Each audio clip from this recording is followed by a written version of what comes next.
Ko si ti? Za koga radiš? Ko te plaća?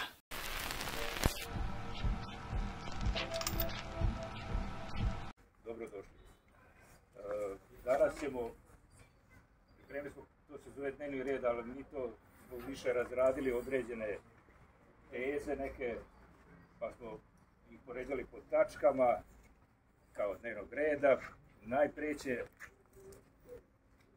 da Daca Stupavski iznese rezime sa prethodnih govora. Zagađenje vazduha i predlozi i rešenja. Ja ću ovdje vrlo kratko pročitati, na malo obrazložiti. Ovdje ima jako puno datih rešenja i predloga. Za vrlo kratko neko vreme malo uradili neko istraživanje i od ove kategorije zagađenja vazduha smo napravili, da kažem, 3 podkategorije koje su onako ko su najčešći zagađivači vazduha ovdje kod nas u Šidu. Pa smo između ostalog izdvojili naše često gorenje deponije. 0 odgovornih uvek. Deponija često gori, njeni kapaciteti su puni, opština nema neki plan koliko smo mi upoznati i koliko smo došli nekih informacija da proširi taj kapacitet, pa je često bilo onako i priče među ljudima i nekih informacija, sad ne znamo da li su zvanične i tačne, to nismo detaljno istražili, da oni nekad i često namerno zapale deponiju da bi smanjili te svoje kapacitete i pojačali za naredni neki otpad koji se može. Ima predlog rešenja, inicijativa za stalni video nadzor deponije i uvođenje 24-časovnog dežurstva komunalne inspekcije.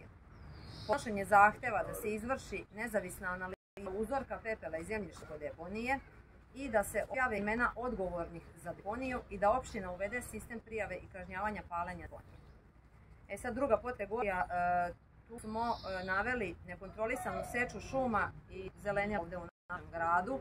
Kao jedan zagađivača, to je utiče na zagađenje vazduha zato što nemamo više šta da nam filtrira naš vazduh. Problem je konkretan masovna seča drveća bez javno dostupnih dozvola i planova i nedostatak vetrozaštitnih pojaseva i prirodnih filtera vazduha.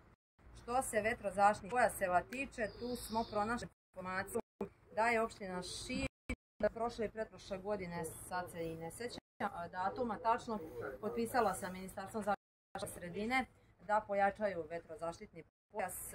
Pojačali su, sadili su sadnice oko 2500 kuje i najavljeno je još novih sadnica, od toga 800 od početka ove godine, gdje mi dalje nismo našli neku ni dokumentaciju ni objavu da su oni uopšte uradili.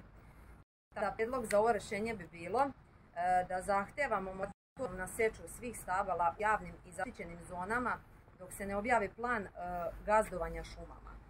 Inicijativa za zazemljavanje svih javnih površina i sadnju drvoreda duž glavnih ulica. Tražimo javno objavljivanje svih ugovora i dozvola za seču u poslednje 3 godine. Još nisam dobila zvaničan odgovor za teretna vozila iznad 12 tona i ja ne znam kako će biti do tog podatka. Znači, obratila sam se JP putem Ministarstvo unutrašnjih poslova, policija mi odgovorila, oni uopšte ni nemaju taj podatak, da se obratim carini. Ja sam se obratila carini, direktor šokiran, sam ga to pitala, kaže pitaj Novi Sad, iz Novog Sada još nisu govorili. JP putevi, žena me nazvala, rekla poslaće, još nije poslala i poslala sam Agenciji za bezbednost saobraćaja, čekam zvanično da mi neko piše, znači iznad 12 tona me zanima na dnevnom nivou u oba pravca koliko kamiona prođe.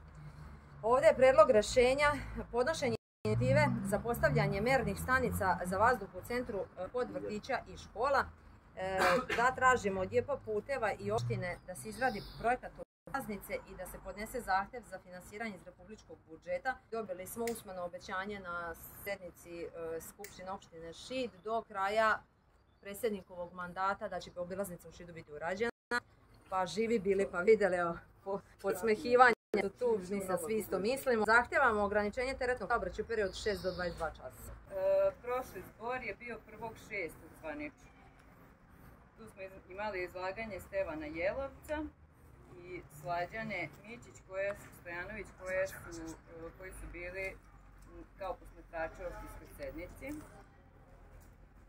Prva tačka dnevnog reda je bila Golub Željko, koji je izlagao bezbednosti saobraćaja u Šidu, odnosno nebezbednosti, projektu Šid bezbedan grad. koji je još iz 2019. godine i koji još uvijek nije završen. Predloženo je da se uputi dopis Skupštini opštine u vezi ove teme i da to urade se javili Golub, Željko i Mirjana Raković. Druga tačka je bila Slađana Mićić Stojanović koja je iznala temu o besplatnim školskim udžbenicima koji u Šidu kao nerazvijenom gradu nisu izglasani na Skupštini opštine i ugovoru za mobilnu telefoniju na 3 miliona za zaposlene u opštini, što je jednaka vrednost tim besplatnim udžbenicima za 4 osnovne škole u Šidu. A Vukašin Marković je predložio podnošenje zahteva o hitnoj racionalizaciji troškova u Skupštini opštine Šid. Sve tačke dnevnog reda i predlozi su usvojeni. Evo onda od 1.6. nije bilo zvaničnog zbora građana, ali su građani imali razne aktivnosti. 12.6. je zbor građana učestvovao na tribini profesora Aleka Kavčića. Se pojedini građani javljali sa raznim pitanjima i konstatacijama u vezi predavanja profesora, a Danijela Stuplavski, odnosno ja, se posle završene tribine obratila građanima sa temom deca. Sad to neću ponavljati, pošto nije tu taj koji treba da bude. Momentan.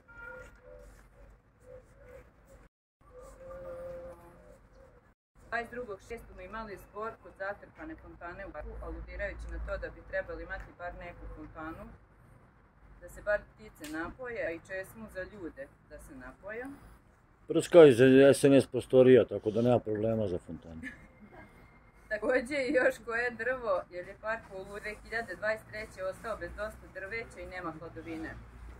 A prvi put smo imali i zastavu zbora kao znak obeležja. 28. juna je grupa građana otišla na proteste studentima koji su pozvali na Vidovdan, a neki drugi građani su išli književno veče i smoki. Počela su hapšenja širom Srbije pa i blokade.